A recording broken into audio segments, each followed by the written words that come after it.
Soberano e invencível é o nosso Deus. Indestrutível, aquele que tem o controle de todas as coisas em suas mãos. Segundo o livro dos Reis, capítulo 11, é o capítulo qual nós vamos estudar nesta noite, onde veremos o agir de Deus através da sua soberania, ainda que houvesse uma rebeldia e um plano maligno através do inimigo e dos seres humanos envolvidos na história que você vai conhecer, tentando destruir a descendência de Davi, mas Deus não permitiu que isso acontecesse. Por isso eu quero convidar você para este capítulo 11, que vamos, nesse momento, nós iremos nos voltar para o sul novamente. Então vamos lá. Para que voltemos a ter certeza do que todos nós, de que nós todos estamos entendendo o contexto, eu trouxe de novo aquele quadrinho dos reis. Joga para a gente aí, vamos lá. De novo, hein? A linha divide reino do norte e reino do sul. Acima temos o macabro rei Acabe, que trouxe muito problema e destruição não apenas ao norte, bem como também ao sul. Vimos no reino do norte que depois de Acabe, seu filho Acasias reinou por um breve período, e em seguida Acasias, o próprio filho de Acabe, o outro Jorão, assumiu. Abaixo no reino do sul, enquanto Acabe reinava, Josafá reinava em Judá. Depois da sua morte, Jeorão, que é genro de Acabe, ou seja, ele foi casado com a filha de Acabe, e depois de Jeorão, Acasias, neto de Acabe, passa a assumir o reino do sul, visto que Acasias era filho de Atalia, que era esposa de Jorão, que é filha de Acabe. Então nós temos aqui nesse momento da história, Jorão e Acasias, sendo da linhagem de Acabe, reinando norte e sul. E aí entrou aquele cara que a gente conhece. Pode jogar, Pedrão. Jeú. Jeú é o cara que vai ser ungido por Eliseu para tirar a dinastia, tirá-los do trono. E ele fará isso. Pode jogar mais uma?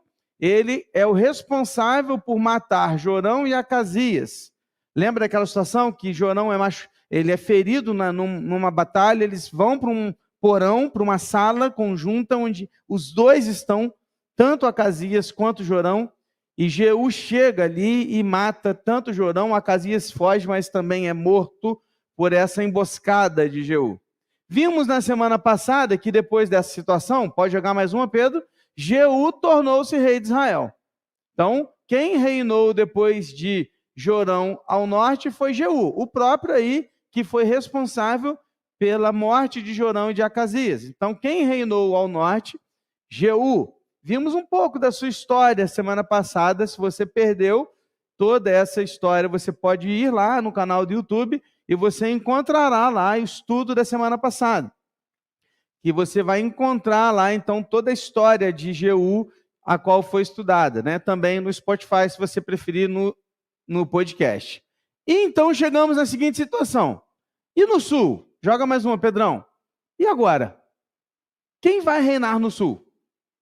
Não temos rei no sul aqui. Estamos falando de um momento que Jeú matou o rei do norte e o rei do sul. Jeú passou a assumir o reino do norte. E quem assumiu o reino do sul? Quem ficou como rei em Judá? Quem ficou reinando lá embaixo, lá no sul, em Jerusalém? Então hoje, o capítulo 11, nos fará olhar para o sul. Beleza?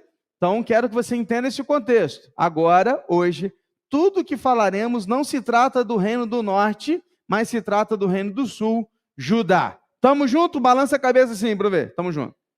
Show. Então vamos lá. Quem então assumirá o reinado? Olha só aqui o que acontece, hein? Segundo Reis, capítulo 11, 3 primeiros versículos dizem assim: quando Atalia, mãe de Acasias, viu que o seu filho era morto, levantou-se, destruiu toda a descendência real. Mas Jeozeba, filha do rei Jorão e irmã de Acasias, raptou Joás, filho de Acasias, do meio dos filhos do rei que seriam mortos, e o pôs juntamente com a sua babá, numa câmara interior, E assim o esconderam de Atalia, e ele não foi morto. Joás esteve com ela escondido na casa do Senhor durante 6 anos, e Atalia reinava no país. Veja o que acontece, meus irmãos. A filha de Acabe, quando percebe que Acasias é morto, ela toma uma atitude de tomar o trono para si, tornar-se a rainha de Judá, mas para que ela se tornasse rainha de Judá, ela precisaria eliminar toda a descendência de Davi.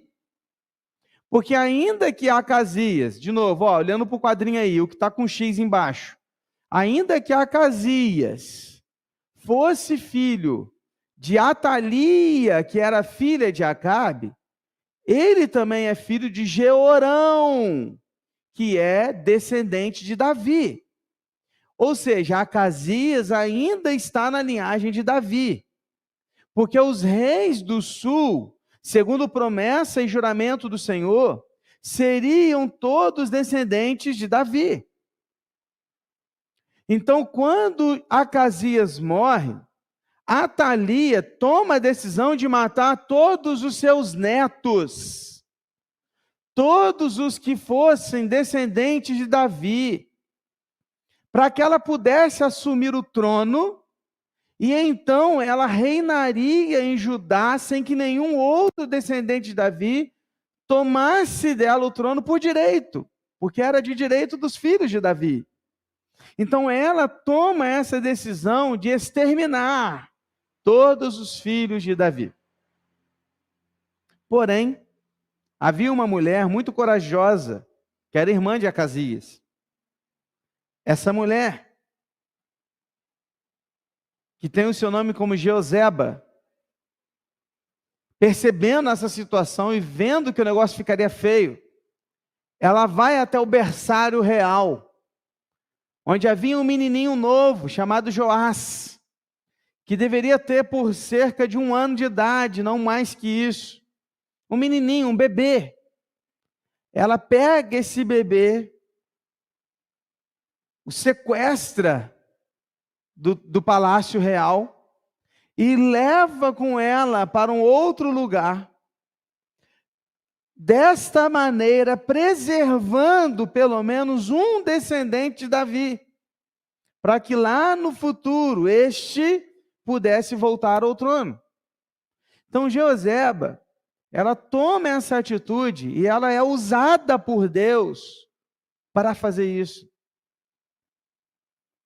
Talvez nesse momento em que uma mulher, filha de Acabe e de Jezabel, não tendo nada a ver com o sul, que veio lá do norte, quando essa mulher traz consigo para Jerusalém toda a adoração a Baal, e ela implanta em Jerusalém toda a questão de adoração a Baal, ou seja, de idolatria. Talvez nesse momento, irmãos, alguns dos mais fiéis servos de Deus do Reino do Sul pudessem talvez olhar para os céus e questionar: Senhor, por que, Senhor? Onde o Senhor está, Deus, enquanto tudo isso acontece? Talvez, queridos, nesse momento, alguns desses servos fiéis a Deus perguntassem ao Senhor: onde o Senhor está? Queridos, a questão é que Deus continuava e continua sentado no seu trono. E por mais que aquele povo não visse o agir de Deus, Deus estava agindo através dessa mulher, guardando esse menino, para que depois ele pudesse destronar Atalia e assumir o trono novamente. Mas era algo que ninguém via. Era algo que ninguém sabia, até porque se alguém soubesse disso, isso chegaria aos ouvidos da rainha, que prontamente iria fazer algo para matá-lo. Então tinha que ser algo escondido. Tirado do palácio, aquele menino Joás foi colocado para crescer junto com os meninos de Judá, misturado entre os outros, para que ninguém percebesse quem ele era. Enquanto isso, por 6 anos, Por longos e terríveis 6 anos, esta mulher reinou sobre Judá. Atalia estava reinando naquele que não era o seu trono, mas era o trono de Davi. Mas ela reinava ali sobre Judá. E aí, pastor, o que acontece? Então vamos lá, vamos continuar a leitura.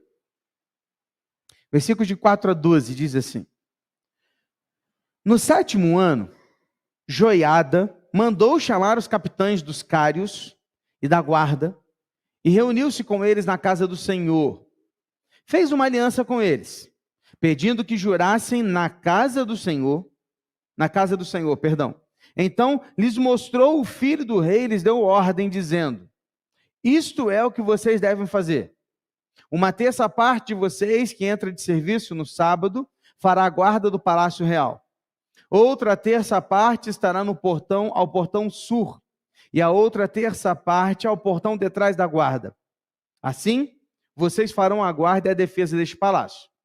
Os 2 grupos que saem de serviço no sábado, estes todos farão a guarda da casa do Senhor, ou seja, do templo, junto ao rei.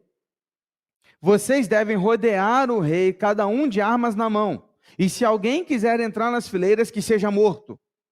Vocês devem acompanhar o rei aonde quer que ele for. Os capitães de 100 fizeram tudo que o sacerdote Joiada lhes havia ordenado. Cada um reuniu os seus soldados, tanto os que entravam de serviço no sábado, quanto os que saíam de serviço no sábado, e os levou ao sacerdote Joiada.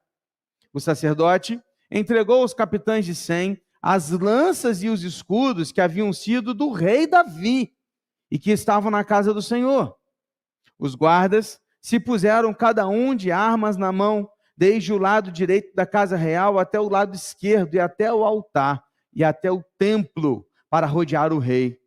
Então, Joiada trouxe para fora Joás, o filho do rei, pôs a coroa na cabeça dele e lhe entregou o livro do testemunho. Eles o constituíram rei, o ungiram, bateram palmas e gritaram: Viva o rei! Queridos, que momento! 6 anos depois, aquele menino tinha 7 anos de idade. Joiada, que é aqui mencionado, é o marido de Jeoseba. Então perceba, Jeoseba, filha de Jeorão, lá, irmã de Acasias, é casada com o sumo sacerdote Joiada. Eles tiveram essa decisão de raptar o menino, junto com a babá dele. Então, por 6 anos, só 3 pessoas sabiam disso. Joiada, o sacerdote, Jeoseba, filha do rei, e essa ama, ou seja, essa babá que cuidava do menino. 6 anos se passaram, e qual foi a atitude de Joiada? Ele tinha um plano muito simples, mas um plano suficiente. O que ele fez? Primeiro, ele chamou os 5 capitães da guarda real. Esses 5 capitães eram responsáveis, cada um, por 100 soldados. Os chamou até o templo, levou-os até o templo de Israel, ou seja, até o templo de Jerusalém, e chegando ali, ele os fez jurar obediência e silêncio. Por que ele os leva para o templo? Porque ali, queridos, eles não poderiam jurar em falso. Aliás, em qualquer lugar não se jura em falso, né? Mas no templo de Jerusalém, havia uma lei ali, que ali não poderia ser, de maneira alguma, nenhum juramento ser feito de modo falso. Então ele os leva para o templo, e Joiada fala o seguinte: vou falar uma coisa para vocês que agora, mas vocês vão jurar em nome do Senhor que vocês não vão falar para ninguém isso vai ficar entre a gente, porque a gente tem um plano. Fechado. Os 5 capitães concordam com Joiada. Joiada traz Joás e apresenta: esse menino é filho do rei Acasias. Ele é descendente de Davi. Ele é o nosso rei. Os 5 capitães se curvam diante de Joás e falam: estamos juntos. O que nós vamos fazer? O plano é esse. Aí Joiada fala com eles sobre o plano. Qual que era o plano? Primeiro, era sábado. Ia ser num sábado. Neste sábado específico, que é como que o nosso domingo, o sábado para eles era dia de adoração no templo. Então, já de uma maneira muito especial, viriam muitas pessoas para o templo. Então, o templo estaria lotado. Era dia de adoração.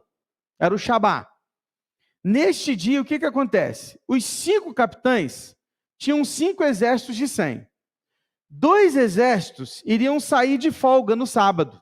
Eles estavam trabalhando no palácio, iriam sair, e 3 iriam entrar. Então, o que ele vai fazer? Ele vai dividir os 3 que vão entrar em 3 blocos. O primeiro ficaria guardando o palácio, onde Atalia mora. Então, o primeiro ficaria bem cercando direitinho lá o palácio onde Atalia estava. O segundo iria ficar num portão chamado Sur, ou do fundamento. O que tem a ver esse portão, pastor? Esse era um portão que ligava o palácio ao templo. Então, esse aqui era um caminho, uma porta de entrada do templo para o palácio e do palácio para o templo, onde Atalia e qualquer um do palácio poderia adentrar ao templo facilmente. Então ele protege aqui agora a passagem que havia entre o palácio e o templo. Então, um exército ficaria aqui. Já falamos de 2. O terceiro exército ficaria atrás da casa da guarda, que era um local comum onde os soldados já ficavam, que é mais ou menos atrás do palácio. Então, ou seja, eles cercaram o palácio de frente a atrás, ok? Fecharam a porta que ligava o palácio ao templo com esses 3 exércitos. Os 2 exércitos que estavam saindo de folga iam dobrar. Então, eles não iam folgar, iam dobrar. O que eles iam dobrar? Eles iam todos para o templo.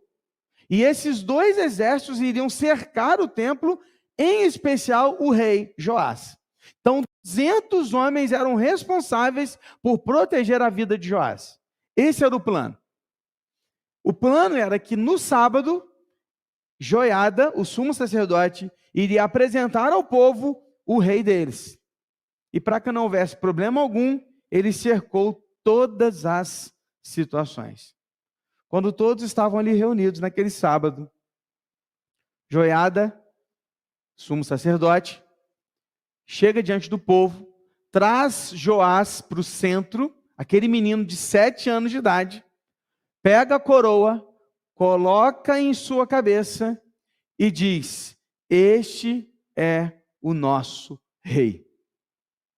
Ele é filho de Davi. Ele tem direito ao trono de Judá.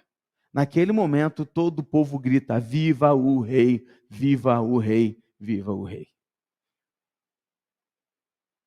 Imagina essa cena, queridos.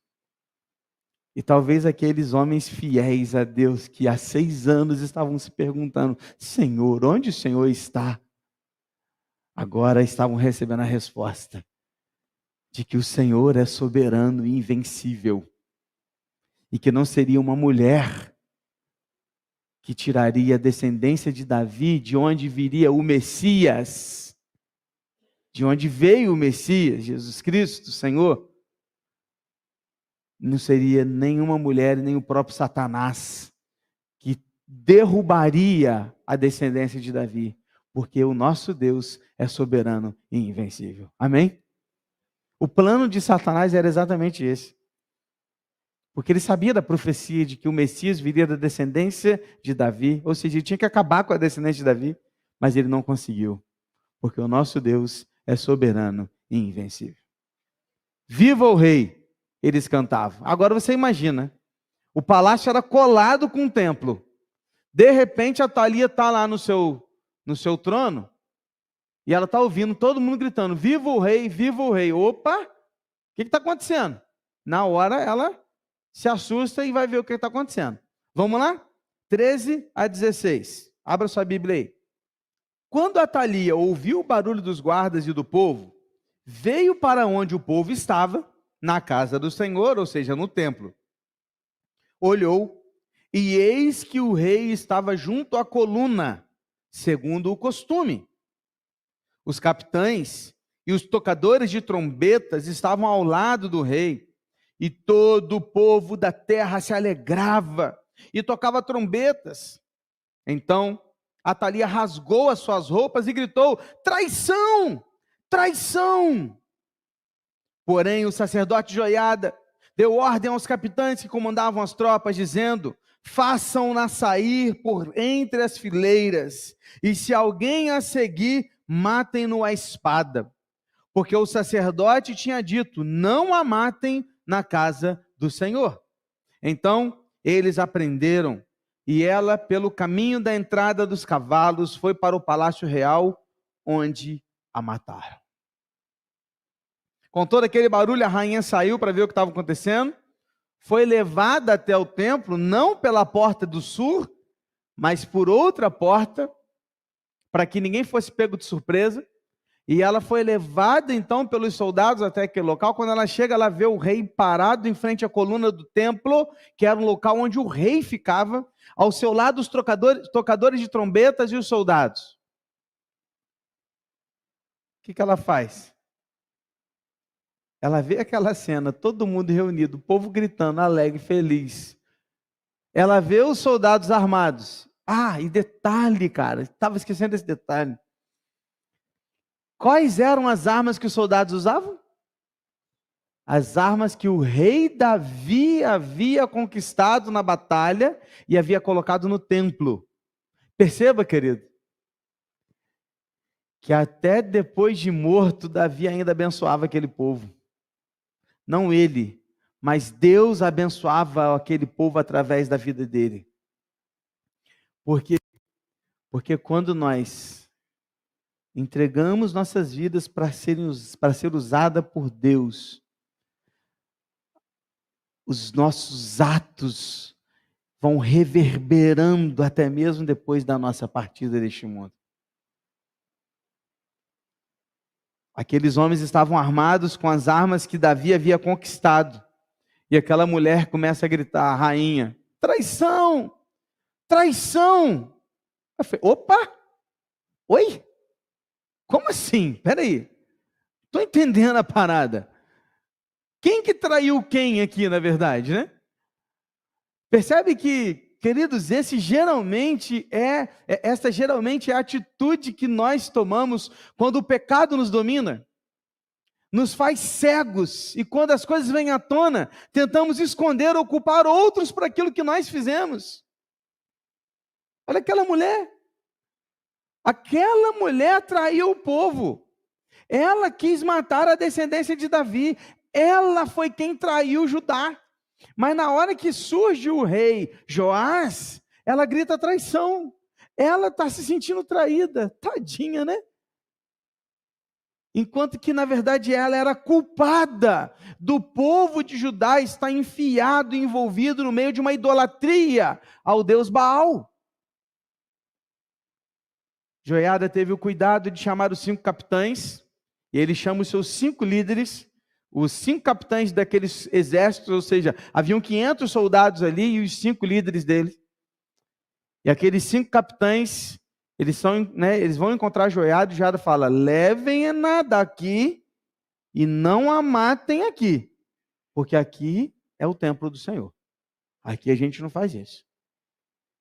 Lá resolva a situação.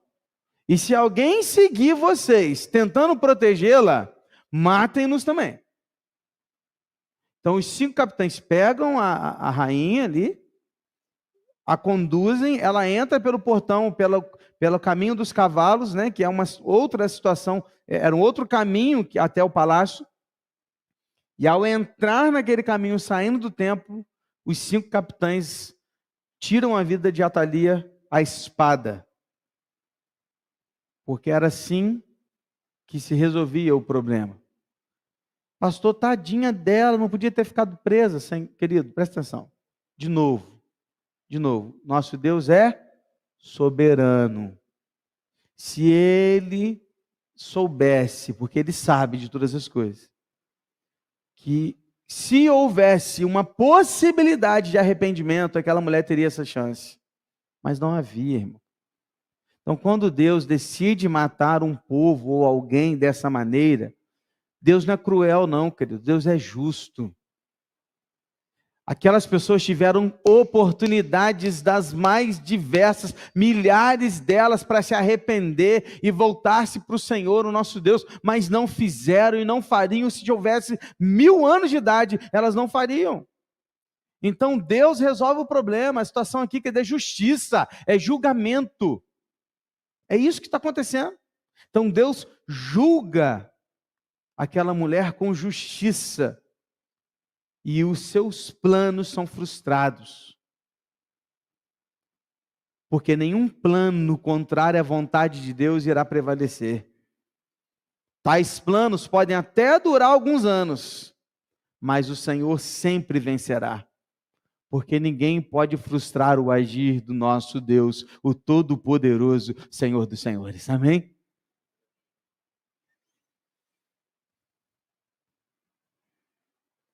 O texto continua. E já no final do capítulo 11, os versículos de 17 a 21 vão dizer assim: Joiada fez uma aliança entre o Senhor, o rei e o povo, para serem eles o povo do Senhor. Fez também uma aliança entre o rei e o povo. Então todo o povo da terra entrou no templo de Baal e o derrubaram, despedaçando os altares e as imagens de Baal.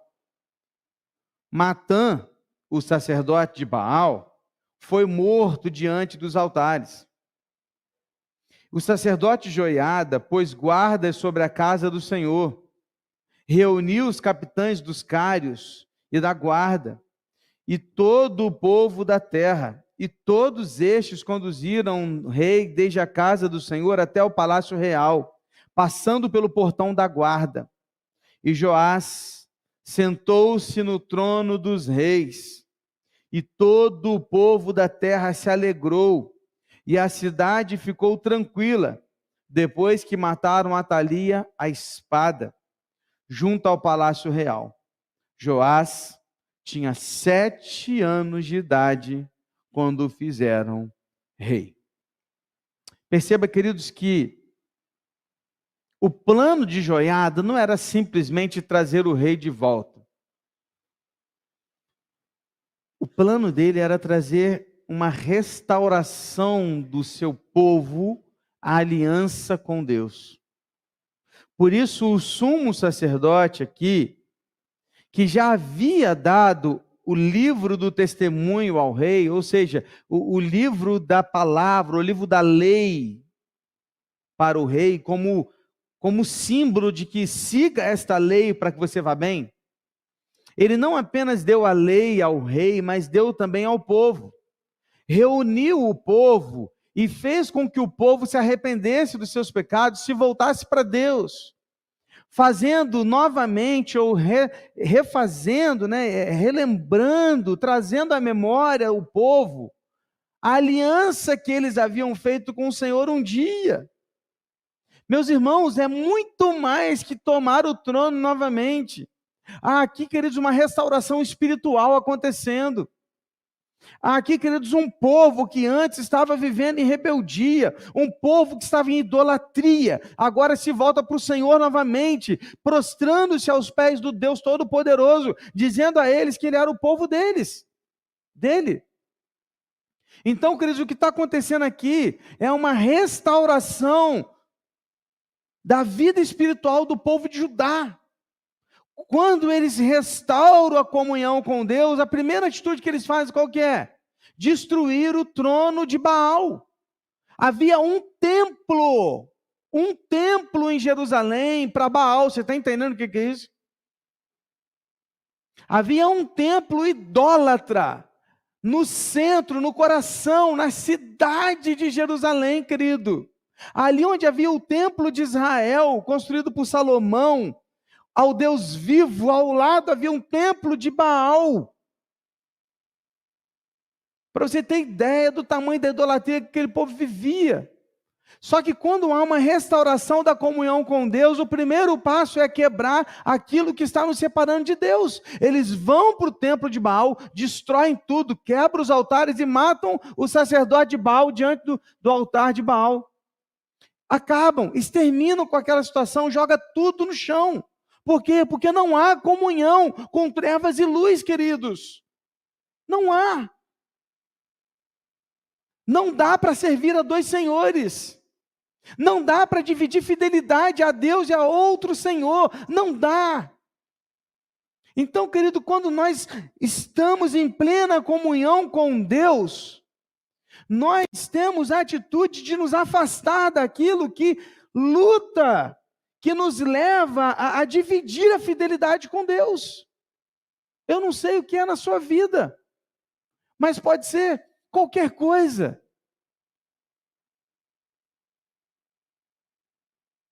Pode ser do mais simples ao mais complexo.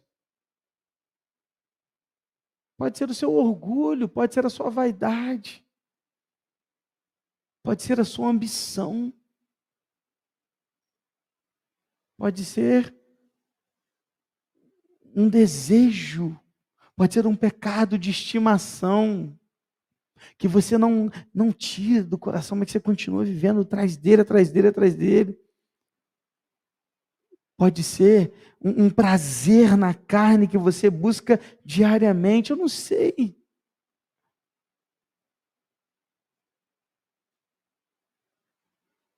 O que eu sei, queridos, é que quando o povo de Deus restaura a sua comunhão com o Pai, ele se afasta de tudo e qualquer coisa que o tira da presença do Senhor.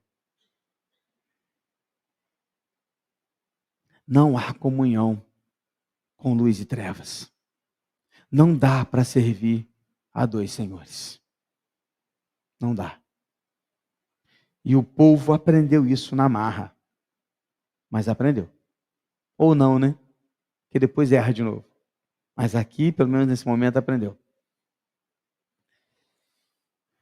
Depois que o povo destrói todo o templo de Baal, eles vão fazendo meio que uma escolta, né? E o rei Joás vai passando no meio do povo, em caminho ao palácio, a caminho do palácio, e chegando ao palácio ele é entronizado, ou seja, ele é colocado no trono.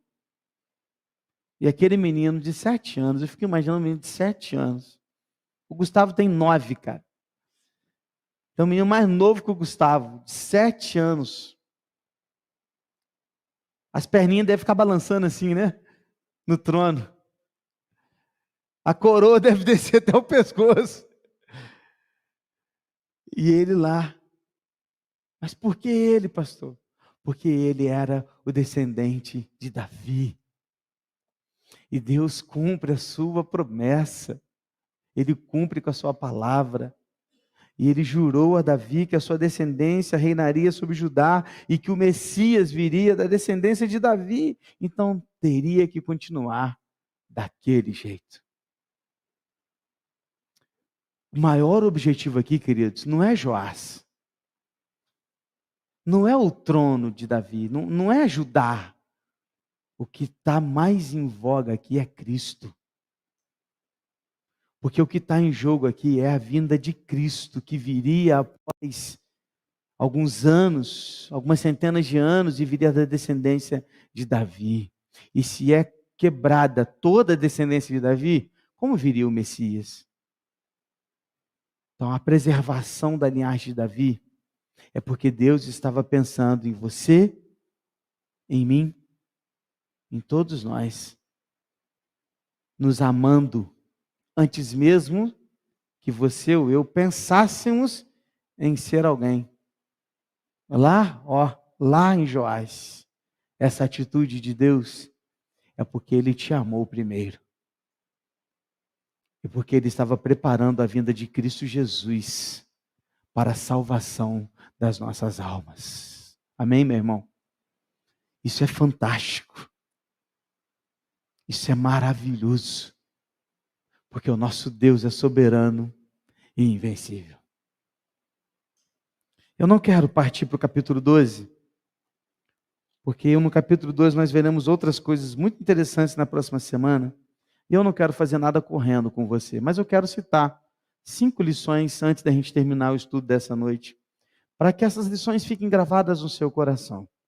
Diante do que vimos, do que lemos, do que aprendemos, eu queria te apresentar alguns ensinos, 5 deles. Vem comigo, Pedrão. Primeira coisa, o inimigo fará de tudo para nos separar de Deus e de sua vontade. Não se engane, querido. O inimigo não está quietinho. Não, ele não está na dele, observando. Não, querido. O inimigo, ele está tentando fazer de tudo para te derrubar. Ele está te rodeando e ao derredor, ele está tentando achar uma brecha para te derrubar, para me derrubar. Porque o inimigo, ele vai fazer de tudo para nos separar de Deus e da vontade do Senhor. Atalia tentou matar todos os descendentes de Davi, o que faria com que a vinda do Messias fosse interrompida. A sua intenção era fazer Judá a terra de Baal e não do Senhor, o nosso Deus. As estratégias do inimigo sempre serão diversas em nossas vidas. Ele vai tentar de várias formas, com várias maneiras, de várias estratégias. Não se engane, ele está furioso, enfurecido. E será capaz de fazer qualquer coisa para nos derrubar, para te separar do Senhor, para fazer você ficar envergonhado e pedir para sair da igreja, pedir para sair do ministério, pedir para não ajudar mais, para não trabalhar mais. Por quê? Porque ele quer fazer de tudo para você parar. E ele não vai se apresentar assim ou não, ó, escuro, meio esquisito. Não. Ele vai se apresentar de uma maneira mais sutil. Na sua televisão, no seu celular, com pessoas ao seu redor. O diabo, ele vai tentar de todas as maneiras querer te derrubar. Se precisar, ele vai usar assalto, alto, para fazer o que for preciso para tentar te destruir. Eu estou falando, eu vou repetir, eu já falei isso aqui outras vezes e vou falar de novo. Você, às vezes eu, às vezes nós nos perdemos e nos esquecemos que nós estamos numa batalha espiritual. E que a nossa luta não é contra homens, contra carne, contra sangue, mas contra principados e potestades. Você às vezes está se perdendo, às vezes eu e às vezes nós como igreja nos perdemos, achando que está tudo mil maravilhas, que está tudo bem, que está tudo zen. Não, o inimigo está furioso. Está furioso. Quando ele vê 12 pessoas sendo batizadas pela nossa igreja, ele está furioso. Quando ele olha para cá e vê gente aqui, gente lá servindo ao Senhor, ele está furioso. Quando ele vê o seu pequeno grupo crescendo, ele está furioso.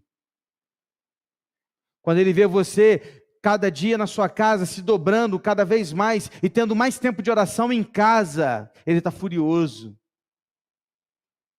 Quando ele vê sua família reunida, unida, ele está furioso, ele quer te separar, ele quer te destruir, ele quer acabar com sua família. Ele está furioso. Não se engane, o inimigo fará de tudo para nos separar de Deus. Mas não se esqueça, se Deus é por nós, quem será contra nós? Amém? 2. Por mais que tudo pareça contrário, ainda há esperança. Estava tudo dando errado. Tudo, irmãos. Imagina aquele povo de Judá olhando e de repente vendo um morto, um outro descendente de Davi, morto, outro descendente de Davi, morto, outro descendente de Davi, morto, outro descendente de Davi, morto. De repente a Atalia assume e fala, agora aqui acabou, quem manda aqui sou eu, e quem é o Deus desse povo é Baal. Tudo dando errado. 6 anos de sofrimento, 6 anos de dor, 6 anos de idolatria, 6 anos de um povo pensando e se perguntando, e agora o que faremos? O que será de nós? É o fim, talvez muitos haviam pensado, é o fim. Mas em meio a tudo isso, queridos, Deus tinha um plano.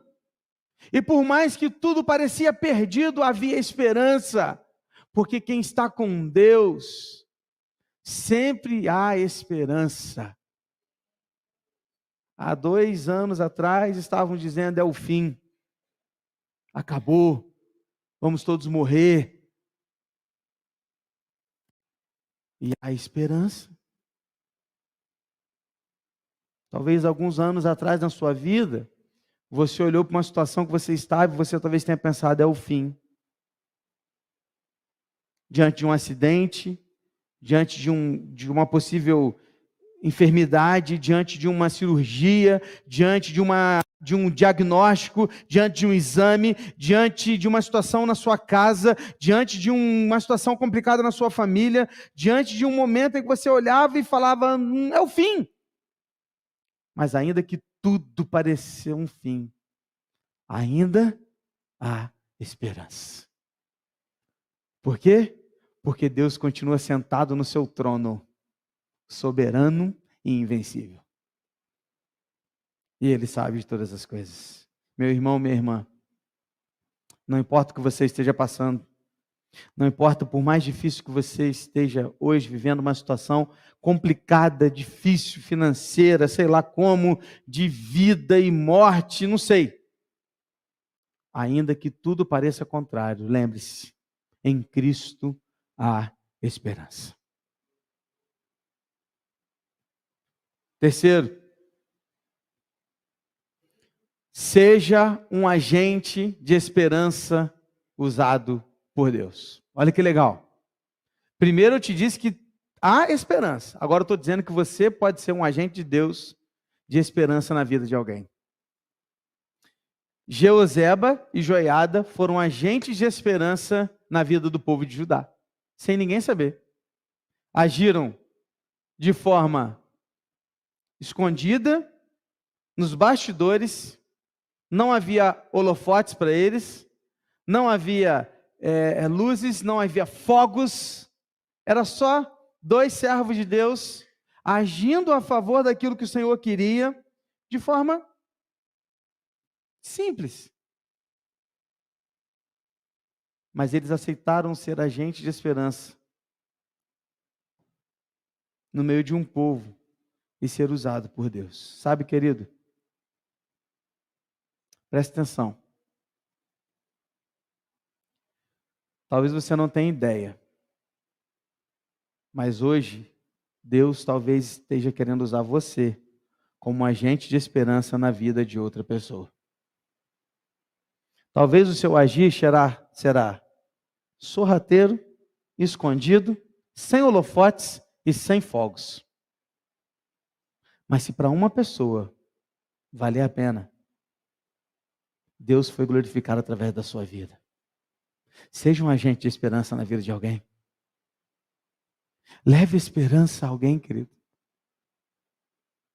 Seja um agente de esperança para uma família, seja agente de esperança para alguém, para uma igreja, seja agente de esperança para uma empresa, para uma situação, não sei, seja agente de esperança. Seja um agente de esperança usado por Deus. Às vezes você está esperando algo acontecer, mas talvez Deus queira te usar. Talvez você ainda não tenha entendido, mas você precisa ser usado por Deus na vida de alguém.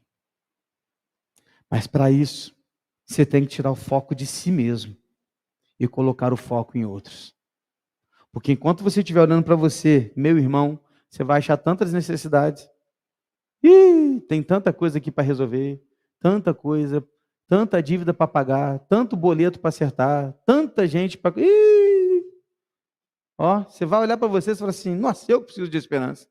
Eu preciso de muito de ajuda de alguém. Não, para de olhar para você. Olha para o outro. Porque quando você olhar para o outro, você vai falar assim: nossa, eu estou bem demais. Entrou um homem aqui no domingo, trazido por um outro cara também, enfim, barbudo, uma garrafa de cachaça na mão, com os cobertores dele enrolados numa trouxa. Falei com ele: cara, fica aqui, senta aqui.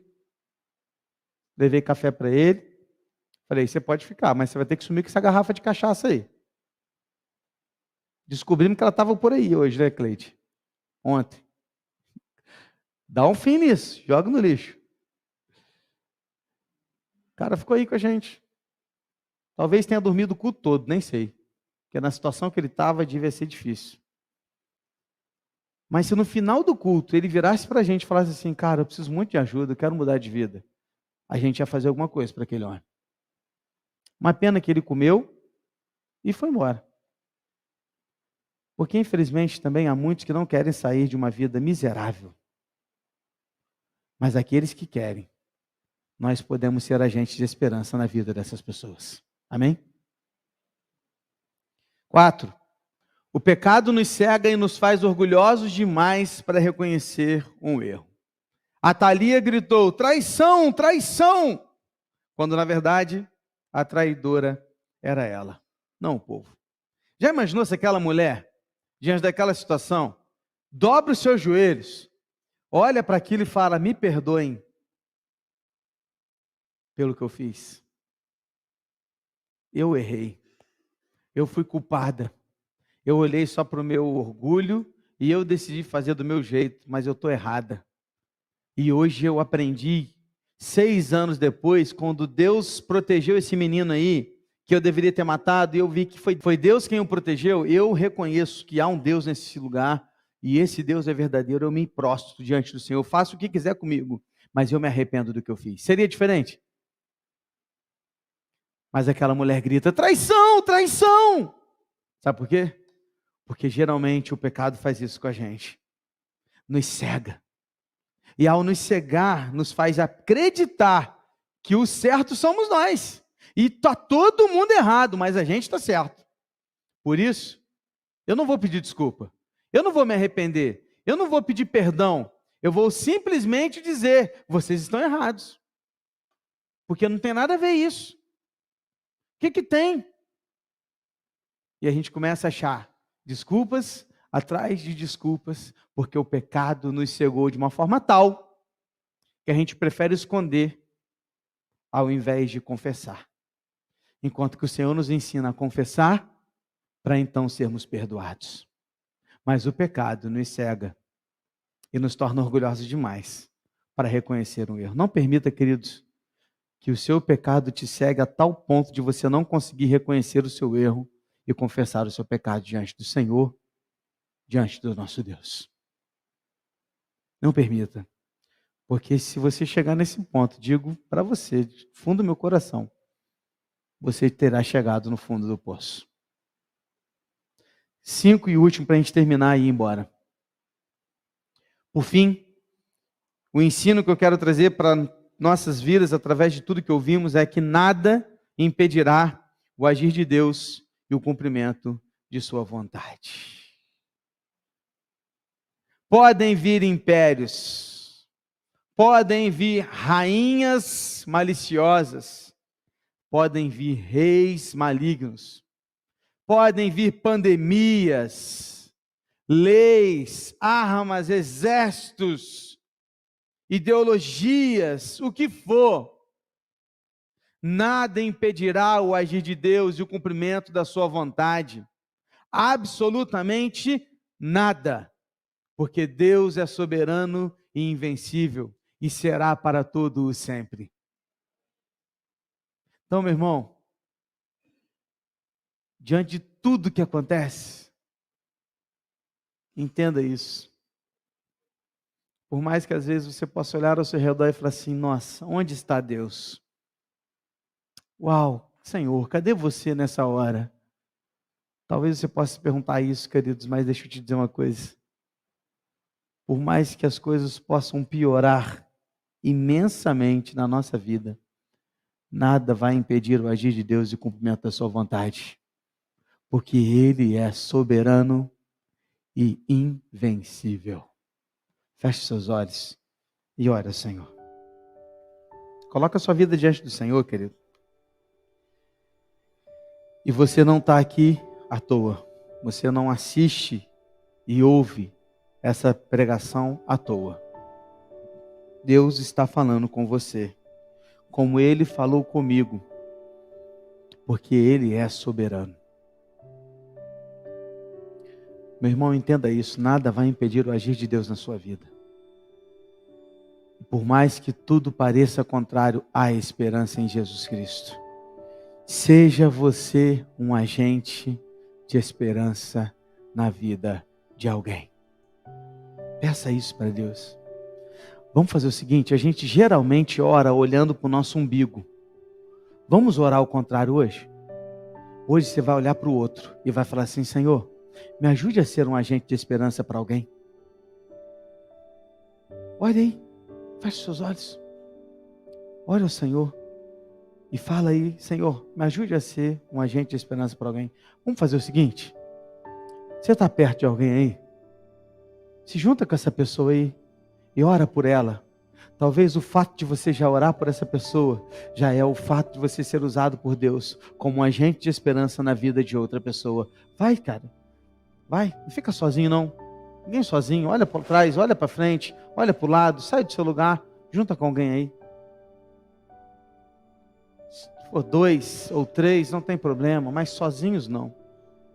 Seja um agente de transformação, um agente de esperança na vida dessa pessoa. Ore por ela. Ore por ela. Coloque a vida dessa pessoa nas mãos do Senhor. Ore apenas por ela. Não ore por você. Ore pelo outro. Apenas pelo outro. Feche seus olhos. Faça isso. 1 minuto. Em seguida vou orar. Deus soberano e invencível. Ao Senhor seja toda a honra e toda a glória para todo o sempre. Deus, a Ti nos prostramos, nos curvamos e nos colocamos, ó Deus, debaixo da Tua graça, clamando agora pelo outro. Deus, eu quero colocar agora diante do Senhor o próximo, aquele que está aqui, Deus, conosco nesta noite. E agora, enquanto a Tua igreja ora uns pelos outros, eu quero colocar todos eles diante do Senhor. E Deus, em nome de Jesus, eu clamo e peço a Ti, Deus, que de alguma maneira, de alguma forma, eu possa ser agente de esperança na vida do Teu povo aqui, Senhor. E que todos nós saiamos daqui com esse mesmo objetivo, de ser agentes de esperança para outro.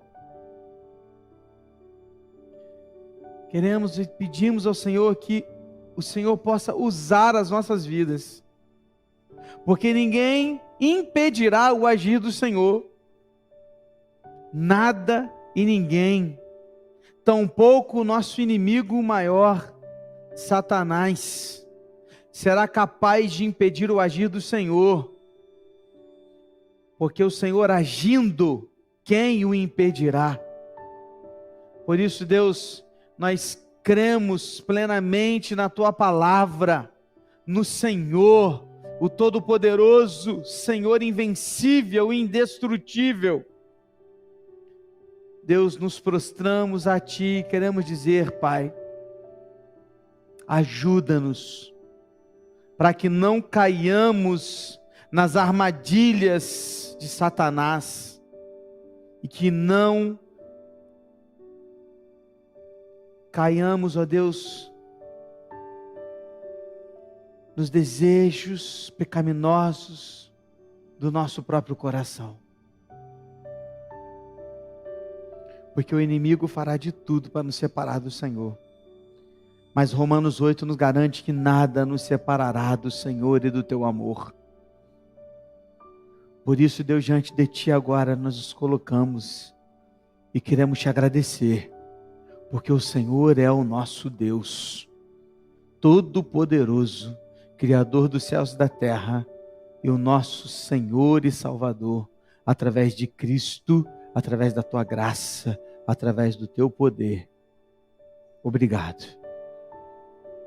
E agora, que o amor de Deus, o Pai, e a graça salvadora do nosso Senhor e Salvador Jesus Cristo, a comunhão e a consolação do Santo Espírito de Deus, esteja com todo o povo de Deus espalhado na face da terra, mas com o Teu povo aqui, agentes de esperança neste lugar, agora e para todo sempre.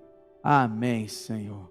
Que Deus abençoe assim as nossas vidas. Amém, queridos?